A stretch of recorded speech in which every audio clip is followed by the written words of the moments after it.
She invited her ex-husband to her wedding for one reason: to humiliate him. Tasha wanted everyone to see the man she once struggled with, the man she left behind because he wasn't good enough.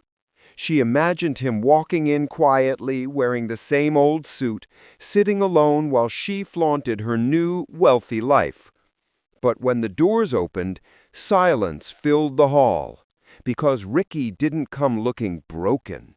He came in a Rolls-Royce, confident, successful, and holding the hand of another woman.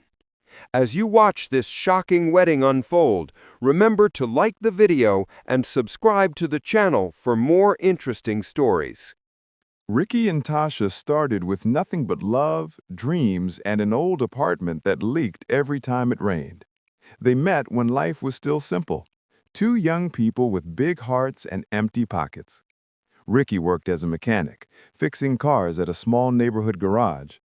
Tasha worked at a clothing store downtown, standing all day on tired feet just to help them keep the lights on. They didn't have much, but they had each other.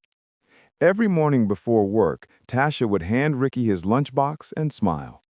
Every night, they'd sit together, talk about the future, and promise that one day their struggles would pay off.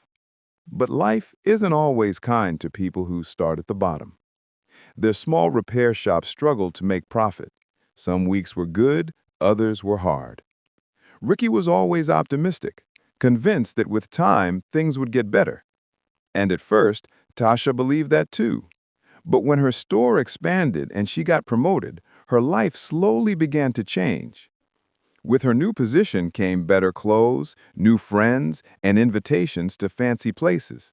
She started spending more time with people who lived differently, people who didn't understand what it meant to choose between rent and groceries. At first, Ricky was proud of her. He wanted her to succeed.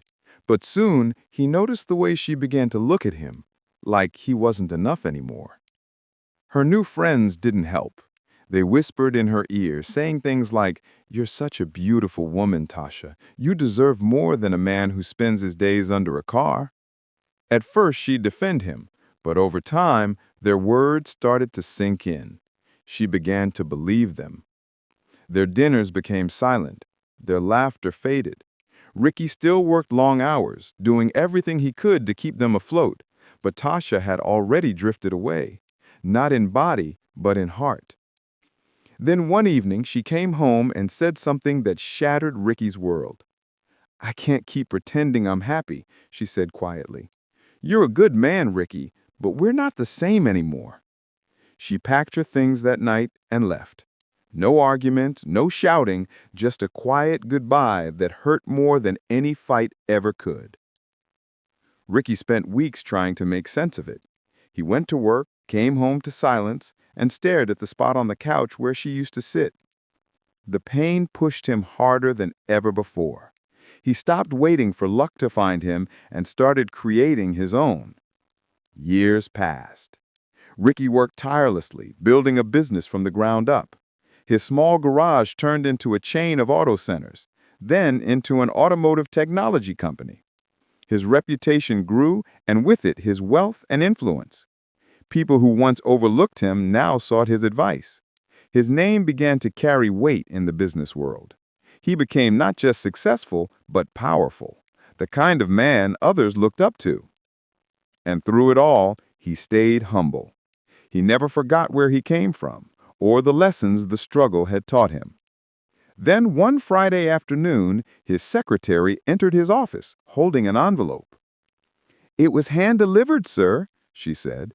"No sender's name." Ricky thanked her and opened it.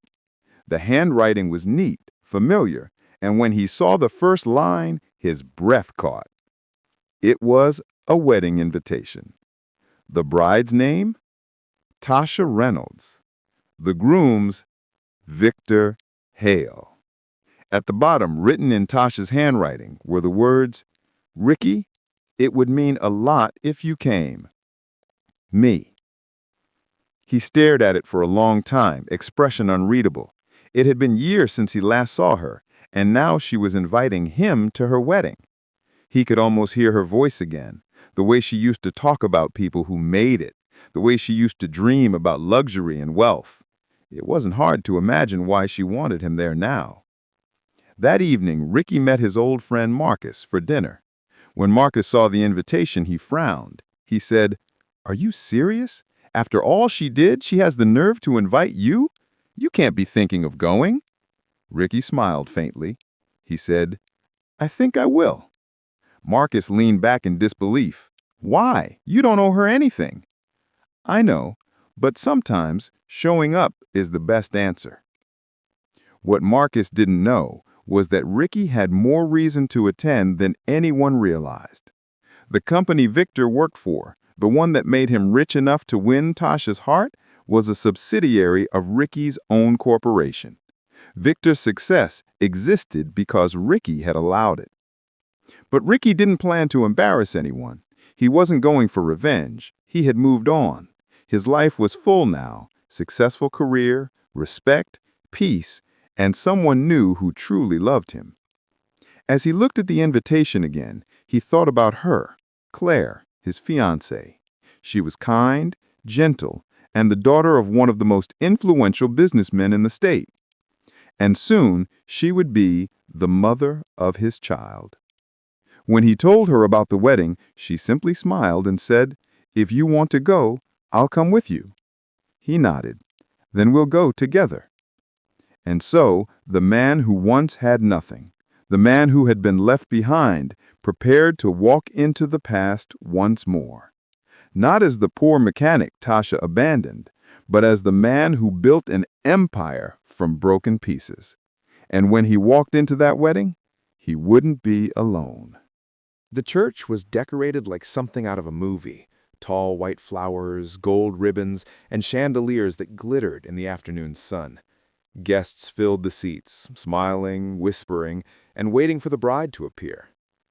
Outside, luxury cars lined the parking lot. Bentleys, Mercedes, a few BMWs, but the quiet hum of a black Rolls-Royce drew everyone's attention. The car glided to a stop by the entrance, its polished body shining like a mirror. Heads turned. The chauffeur stepped out first, then opened the back door with practiced grace. And out came Ricky, tall, confident, and calm in his black tailored suit. His shoes gleamed, his watch caught the sunlight, and his posture carried a quiet authority. A few seconds later, a woman stepped out beside him, elegant, graceful, and visibly pregnant. Her beauty was understated but captivating. She smiled softly at Ricky as he took her hand and helped her walk. The guests near the entrance fell silent. Someone whispered, "Is that Tasha's ex-husband?" Another snickered. "The mechanic guy? No way. How did he afford a Rolls-Royce?" Their laughter spread quietly among small circles. One of Tasha's cousins, a woman named Lydia, leaned closer to her friend. "I heard he still runs that old garage somewhere in the city. Probably borrowed this car from one of his customers just to make an entrance." Her friend giggled. "Typical. He's probably trying to prove a point since Tasha's marrying someone successful."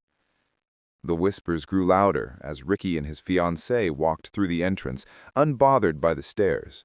He nodded politely to the ushers, his calm demeanor making the gossip seem small. The fiancée, Claire, though no one knew her name yet, simply smiled and stayed close to Ricky's side. There was no arrogance in her, only quiet grace. Inside, the ceremony was about to begin. Ricky and Claire took seats near the back. He didn't want attention, he just came to wish peace to the past. But peace was the last thing on everyone else's mind. Meanwhile, in the bridal suite upstairs, Tasha was having the final touches done to her makeup. Her mother peeked through the window and gasped. "Tasha," she whispered, "you won't believe who just arrived." Tasha turned slightly, distracted. "Who?" "Ricky, your ex-husband." Tasha froze, her lipstick brush hovering mid-air. "He came?" Her mother nodded with a tight smile. "He's downstairs, arrived in a Rolls-Royce of all things." Tasha laughed, a short, bitter laugh. A Rolls-Royce? Ricky? Please, he probably borrowed it from someone. You know how he is, always trying to act strong. Her friends giggled, enjoying the gossip. One of them said, I bet it's his boss's car. He must have begged for it just to make an impression. Poor thing. Tasha smirked. He probably thinks showing up like that will make me regret leaving him. I'll make sure he realizes how far apart our worlds are now. When the ceremony began, Ricky watched quietly as Tasha walked down the aisle in a sparkling white gown. For a moment his heart softened. Despite everything, he was genuinely glad she found what she thought she wanted. Tasha didn't see him right away, but when she did, her steps faltered slightly. She quickly recovered, but her eyes flickered toward the back, that calm face, that quiet smile, the pregnant woman beside him. For reasons she couldn't explain, irritation stirred in her chest. After the vows and the applause, everyone moved to the grand reception hall. Music played softly, the buffet tables were full, and laughter filled the room. Ricky and Claire found a quiet table off to the side. They spoke softly, occasionally smiling, avoiding the spotlight, but people couldn't stop whispering. One guest said, "He looks different now. Confident." Another replied, "Confidence doesn't pay bills. Let's be honest, that car isn't his." Soon, one of Tasha's uncles, half drunk and too loud, joined the gossip circle near the bar. "That boy Ricky, he used to come to family events with shoes so worn out you could see his socks. Now he's riding around in a Rolls-Royce? He must have borrowed it just to make Tasha jealous." More laughter followed. Even Victor, the groom, overheard and smiled smugly. Well, at least he's trying, poor guy. Probably misses what he lost. Tasha smiled faintly, but couldn't resist adding, "He always wanted to prove himself, but you can't fake success forever. Some people just don't know when to accept their place." Her friends laughed loud enough for Ricky's table to hear. Claire noticed it, glanced their way, and squeezed Ricky's hand. "Are you okay?" she asked gently. He smiled. "I'm fine. Let them talk." She looked at him for a moment, then said softly, "You really have changed. The old you would have stormed out." He chuckled. The old me cared too much about opinions. This me just enjoys the irony. As dinner was served, Tasha's family continued their quiet performance. Laughter, side comments, and exaggerated glances toward Ricky's table. At one point, Lydia leaned over to Victor and whispered loudly, "Maybe you should offer Ricky a job at your company. I'm sure he could use the help." The group laughed. Victor smirked. "Well, maybe. I'll see if we have an opening for a mechanic." The laughter drew attention. Some guests turned to see what was so funny. Ricky didn't look their way. He simply smiled at Claire and lifted his glass. She whispered, "They'll regret it soon enough." He nodded slightly. "They already do. They just don't know it yet." Later, as the band began to play and people danced, Ricky stood to stretch his legs. Victor, feeling bold after a few glasses of champagne, decided to approach him. He walked over with a confident grin. "Ricky, right? I'm Victor, the lucky man who got Tasha." He shook his hand politely. "Congratulations." "Thanks, man. I have to say, I wasn't expecting you to show up. Nice car, by the way." "Thank you." "So, who's the owner? One of your customers?" Ricky smiled calmly. "No, just mine." Victor blinked, caught off guard by the simplicity of the answer. "Right, of course." He chuckled awkwardly. Then added, "Well, enjoy the party and, try not to park too close to the other cars. Wouldn't want any scratches on that rental." Ricky simply smiled. "Don't worry, I'd take good care of what I own." Victor gave a small laugh and walked off, feeling he had the last word. unaware of how wrong he was. Tasha's friends watched from afar, whispering and giggling again, convinced they'd seen through Ricky's act. But beneath all their noise, Ricky remained still, like calm water before a storm. Because the truth was coming. And when it did, this wedding would never be forgotten. The night grew louder as the reception went on. Laughter, clinking glasses, and camera flashes filled the grand ballroom. Tasha looked every bit the perfect bride, flawless smile, glittering gown, surrounded by friends who mirrored her confidence. But every few minutes, her eyes drifted toward the back of the hall, to the man who once shared her dreams, sitting quietly, looking completely at peace. Ricky didn't laugh too loud, didn't try to draw attention, didn't even glance her way. That calmness unnerved her. It made her feel small. So when one of her friends, Lydia, suggested they toast to the past, Tasha didn't stop her. Lydia stood up, clinking her glass dramatically. "Everyone, a moment, please," she said, smiling broadly. "I'd like to make a quick toast on behalf of the bride, to love, life, and moving forward." The crowd cheered, raising their glasses, but Lydia wasn't done. She smirked, her eyes flicking toward Ricky. "Now, I think it's so inspiring that even people from our past can show up and celebrate us today. It takes real confidence to walk in here, especially when life hasn't exactly gone according to plan." A few people laughed. Tasha forced a polite smile, pretending to be embarrassed. Victor chuckled beside her, already sensing where this was going. Lydia went on, her voice sweet but sharp. "I mean, come on, not everyone can pull off arriving in a Rolls-Royce. Some folks might even think it's borrowed." That line hit hard. The laughter came louder this time, spreading through the tables. Tasha's mother giggled softly behind her napkin. Even Victor shook his head with a smug grin. Ricky didn't move. He simply looked at Lydia for a brief moment, then turned his eyes back to Claire, who sat gracefully, her hand resting over her small baby bump. Claire's voice was calm when she whispered, "She's trying to get a reaction." Ricky nodded slightly, "And she won't get one." Lydia sat down to applause and laughter. Tasha stood next, taking the microphone with a playful smile.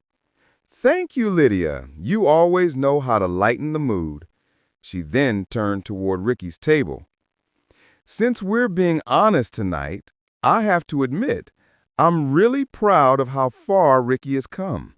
When we were married, times were tough. We barely had enough for rent, let alone a car. But look at him now. He even managed to find a Rolls-Royce for the day." Her friends burst into laughter again. It wasn't cruel on the surface, just coated in fake sweetness, like sugar hiding poison.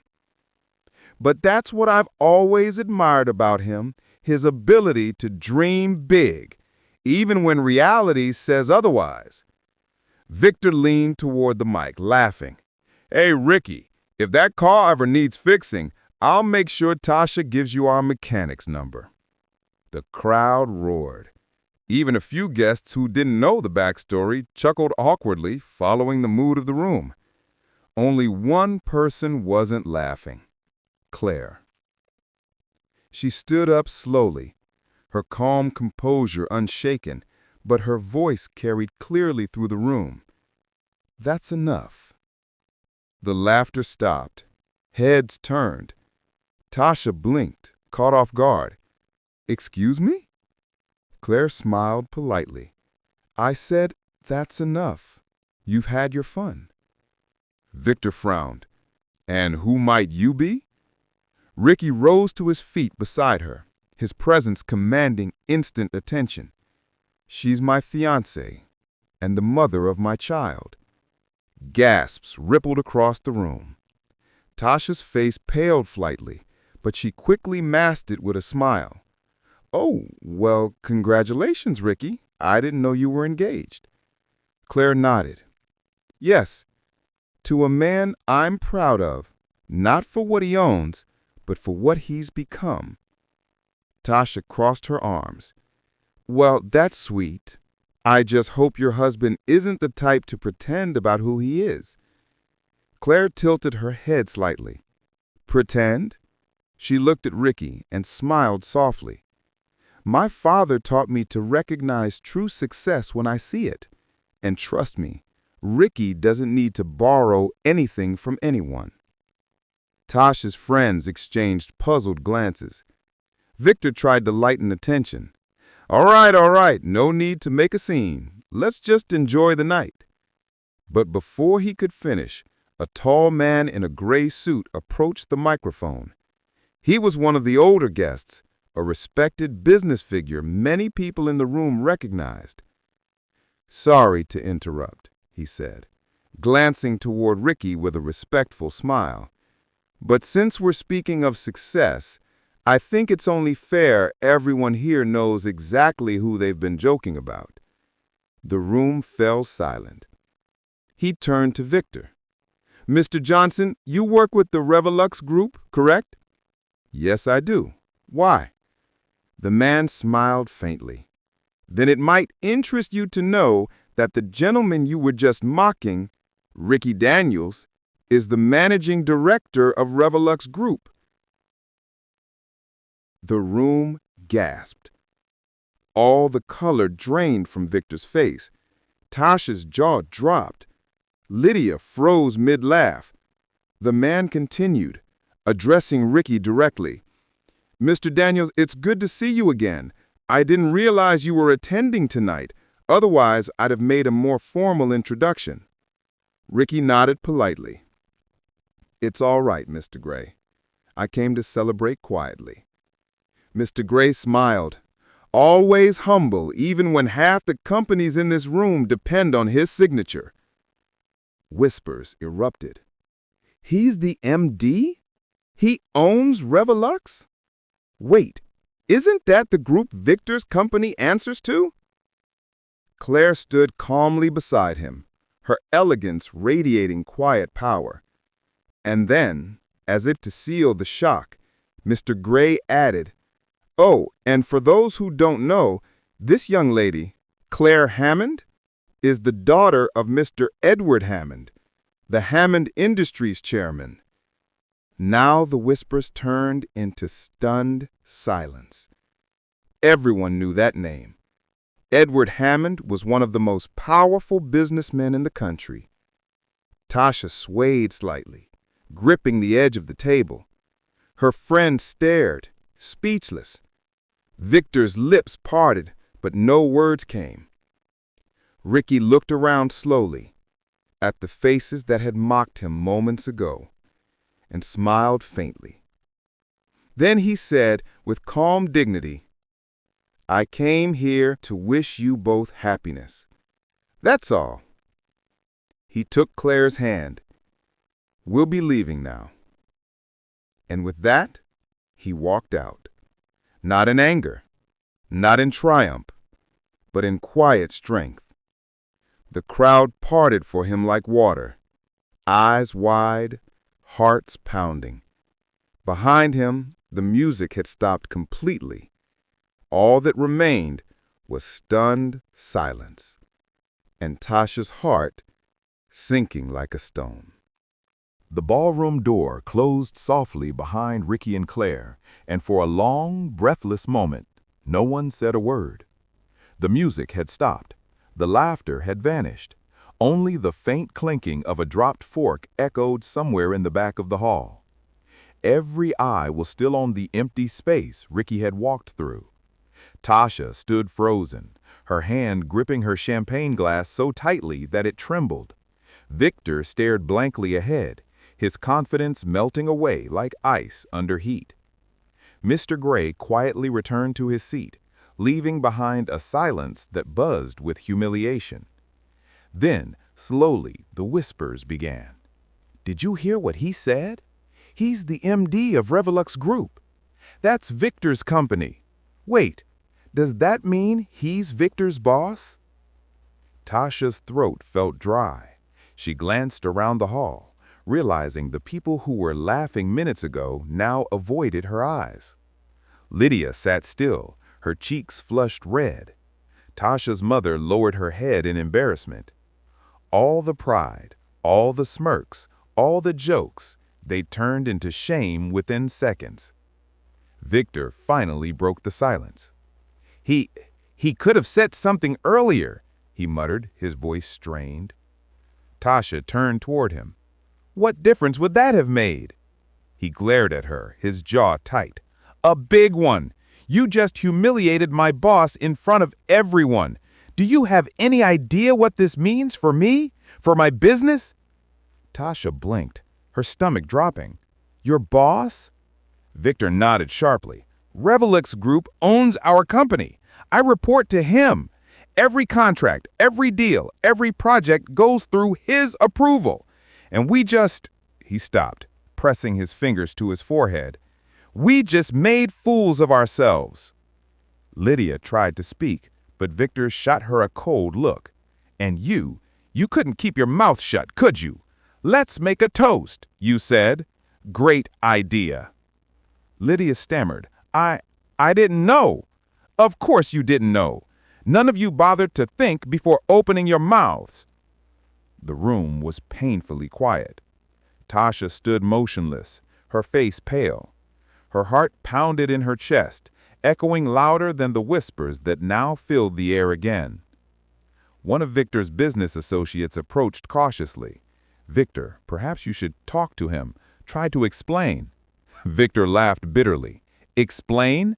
How? Sorry I mocked you in front of 200 people? You think he'll care?" He turned to Tasha again, his tone colder now. "You just ruined my reputation. Do you have any idea how this will look in the corporate circle? They'll say I can't even manage my own household, that my wife embarrassed my superior at my own wedding." Tasha's lips trembled. "I didn't mean—" "I don't care what you meant," Victor snapped. "You were too busy trying to show off to your friends, and now I'll be cleaning up your mess for months." Tasha's mother tried to intervene. "Victor, please lower your voice." "No," he cut her off. "Everyone here should hear this. Maybe then they'll stop laughing." But no one was laughing anymore. Every guest sat silently, pretending to sip their drinks, staring down at their plates. The once glamorous wedding had turned into a hall full of shame. Victor stormed away from the head table, his face red with anger. Tasha stood alone, surrounded by the eyes of people who once envied her. She could feel their pity pressing down on her like a heavy blanket. Her best friend Lydia whispered, "Tasha, maybe you should go talk to him." Tasha looked at her with glassy eyes. "Talk to who? Victor doesn't want to hear me. And Ricky," she cracked, "Ricky's gone." She turned toward the door, where only the faint memory of him remained, calm, unbothered, walking away like he had finally won something much greater than revenge. Outside, the Rolls-Royce slid smoothly through the night streets. Inside, Ricky sat quietly beside Claire, holding her hand. Claire leaned her head against his shoulder. "You handled that with grace," she said softly. He smiled faintly. "I wasn't there to embarrass her. I just wanted closure." "You got more than that. You got dignity." He exhaled slowly. "You know, years ago, I dreamed of proving them wrong. I thought success would mean showing them what they lost. But standing there tonight, it didn't feel like revenge. It just felt sad." Claire rubbed his arm gently. "Because you've already moved on. You don't need their approval anymore." He nodded. "Maybe that's the real victory." They drove on, the city lights reflecting softly off the windows. Behind them, the echoes of laughter and shame faded into the night. Back at the hotel, the party tried to continue, but the energy was gone. People danced without rhythm, talked without joy. Some quietly slipped away, not wanting to be part of the spectacle anymore. Victor had locked himself in a private room, answering frantic phone calls from his business partners. Every word was sharp, defensive. Tasha sat alone at a corner table, staring at her reflection in a half-empty wine glass. Her makeup was flawless, but her eyes were swollen from holding back tears. She could still see Ricky's calm face in her mind, that quiet strength, the confidence she once mocked but now admired. Her friend leaned in, whispering, "You okay?" Tasha gave a small, broken laugh. "I had everything I thought I wanted. The dress, the ring, the rich husband, the perfect night. And I still lost." Her friend tried to say something comforting, but words failed her. Nothing could fix what happened. The damage was done. When the music finally stopped and the last guests left, Tasha stood in the empty hall. The flowers were wilting, the candles burned low. Her new husband hadn't come back.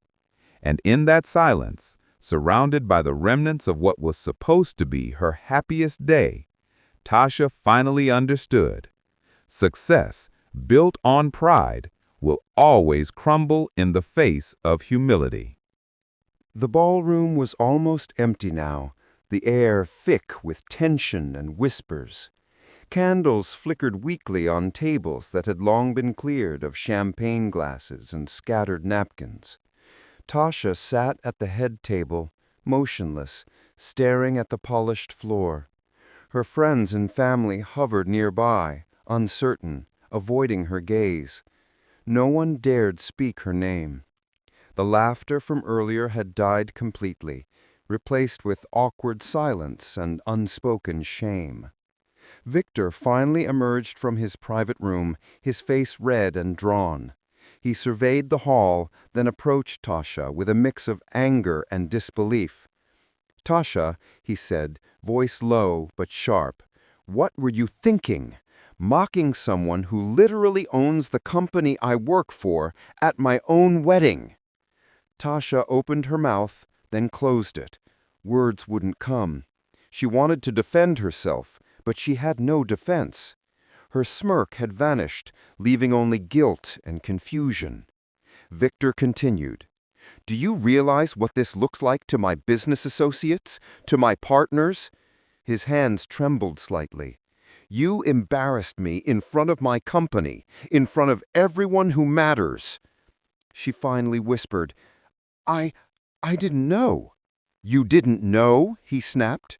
"You thought this was a joke? You thought the ex-mechanic showing up in a Rolls-Royce was borrowed? You actually thought you could humiliate him?" The silence of the room was suffocating.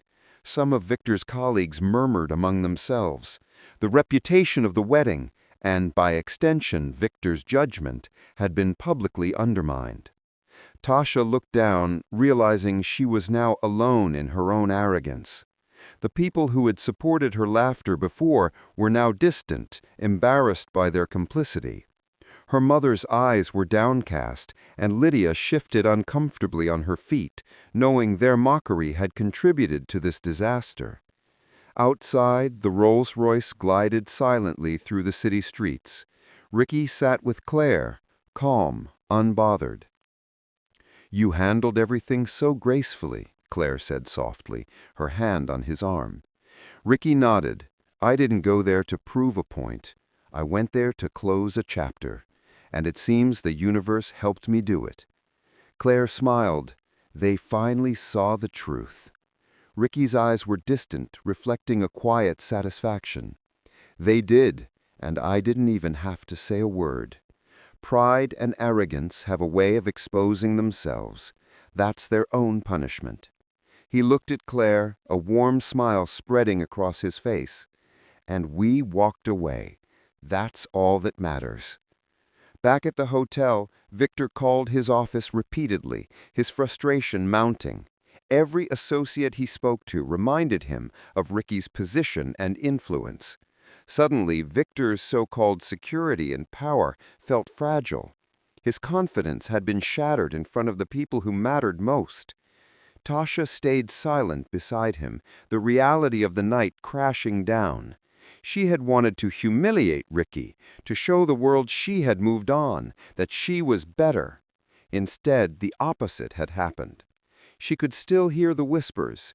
Ricky Daniels, MD of Revolux Group. Claire Hammond, daughter of Edward Hammond. Her supposed victory was now her public shame. Later, when she finally returned to her room, Tasha collapsed into the chair, staring at her reflection in the mirror. The sparkle of the gown no longer mattered. The diamond ring on her finger suddenly felt heavy and meaningless.